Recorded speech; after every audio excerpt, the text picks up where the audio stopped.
देश मेरा जल रहा है, देश मेरा जल रहा है।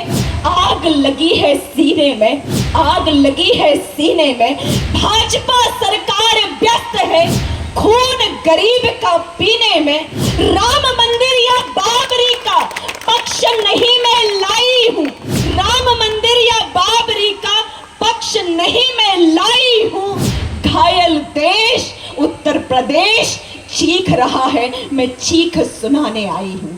तो ये जो मेरे सामने मुझे सुनने वाले मेरे माता पिता और मेरे भाई बहन जो आप सब खड़े बैठे हैं, उससे ये नेता ओजस्वी और समाज सेवक बनता है, यही नेता की पहचान होती है। और आदरणीय मुलायम सिंह जी ने और आदरणीय मेरे दादा राम नरेश यादव जी ने किसान पुत्र होकर इस धरती को सींचकर समाजवाद की नींव को गाढ़ा था। और आज भूलना नहीं चाहिए जो इस देश के प्रधानमंत्री खुद को कहते हैं कि 140 करोड़ देशवासी मेरा परिवार है। तो ये क्यों सवाल उठाते हैं कि समाजवादी परिवारवाद को बढ़ावा देती है? मैं फक्र के साथ ये कहती हूं कि जिसने परिवार को चलाना सीखा है वो देश को चलाना जाता है। लेकिन जो फकीरी का दावा करता है, आज देखिएगा कि वो लाखों का सूट बूट और 8000 के प्लेन में, करोड़ों के प्लेन में बैठता है और कहता है कि अडानी अंबानी मेरे मित्र नहीं है। क्या ये देश और दुनिया नहीं जानती? आज आप सबने विश्वास के साथ, पूरे विश्वास के साथ प्रधानमंत्री को, नरेंद्र मोदी जी को प्रधानमंत्री बनाया था 2014 में। लेकिन दुर्भाग्य कि 2014 में बनाया और एक पुलवामा जैसी घटना होती है। और 2019 में प्रधानमंत्री जगह जगह जाकर के पुलवामा में शहीद हुए हमारे वीर जवान भाइयों का सौदा करते हैं और एक एक वोट की अपील करते हैं। अन्यथा वो 2019 का चुनाव भी नहीं जीतते। और आज भी और कल भी ये इंडिया गठबंधन उनसे सवाल पूछता है कि पुलवामा में कितने जवान शहीद हुए, ये बताना चाहिए, क्योंकि भारत देश के एक एक माँ बाप पूछना चाहते हैं अपने बेटे का अधिकार। लेकिन इनके पास जवाब नहीं है। और देखिए आज देश की दुर्दशा क्या है। कहते हैं कि आज हर भाषणों में आप सबने सुना होगा, और मैं आप सबसे ये सवाल पूछती हूँ कि पूरे देश में एक नारा चला करता था, हिंदू मुस्लिम सिख ईसाई आपस में हम भाई भाई। आज कहीं आपको ये नारा सुनने को मिलता है? सच बताइएगा, कहीं किसी दीवारों में किसी भारतीय जनता पार्टी के नेता के मुख पे ये नारा मिलता है? आज मुझे याद आता है कि वो क्या कहते हैं कि हम सबके ज्ञान को बांटा जा रहा है और हिंदुस्तान को बांटा जा रहा है, और हम सबका ध्यान भटकाकर हमें आपस में बांटने का नारा भारतीय जनता पार्टी के प्रधानमंत्री हिंदू मुस्लिम मांस मछली और मंगलसूत्र करके हमें बंटवारे की भावना में विभाजित करने का काम कर रहे हैं। अरे इनको ये क्यों मान रहते हैं?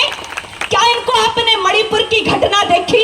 ये कहते हैं कि बहनों का मान सम्मान रखते हैं, आप सबने देखी होगी। और इसी उत्तर प्रदेश में हमारे हाथरस की बेटी, किस तरीके से उसका बलात्कार होता है, किस तरीके का कुकर्म किया जाता है, और ये भारतीय जनता पार्टी मौन रहती है।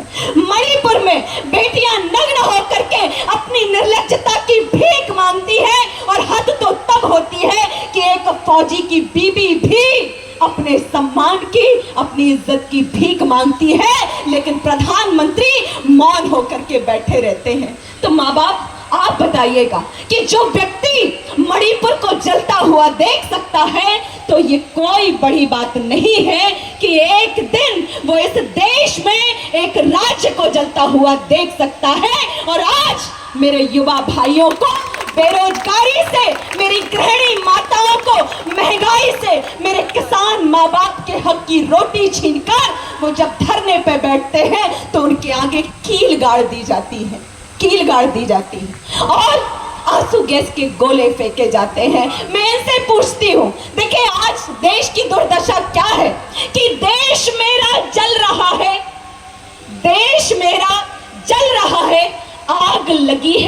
सीने में, आग लगी है सीने में। भाजपा सरकार व्यस्त है खून गरीब का पीने में। राम मंदिर या बाबरी का पक्ष नहीं मैं लाई हूं, राम मंदिर या बाबरी का पक्ष नहीं मैं लाई हूं। घायल देश उत्तर प्रदेश चीख रहा है, मैं चीख सुनाने आई हूं। और आज ये इंडिया गठबंधन और समाजवाद, आदरणीय भाई धर्मेंद्र यादव जी उपचुनाव में भी आपके सामने आए थे और बहुत कम वोटों से 8,000 के करीब के वोटों से इनकी हार हुई थी। तो मैं आप सबसे ये निवेदन करूंगी कि कांग्रेस की एक स्टार प्रचारक होने के नाते और आपकी बहू होने के नाते, आपकी बेटी होने के नाते, कि आप सब इनकी झोली साइकिल के बोर्ड से भरिएगा, ताकि यहाँ की बहनों को, माओ को, मेरे माता पिता, किसान, गरीब सभी को सक्षम बनाया जा सके और आपकी बेरोजगारी का आलम को दूर किया जा सके। चूंकि समय की सीमा है और मैं लगातार आपके बीच में आती रहूंगी। आप सब अपना आशीर्वाद बनाइएगा। बहुत बहुत धन्यवाद।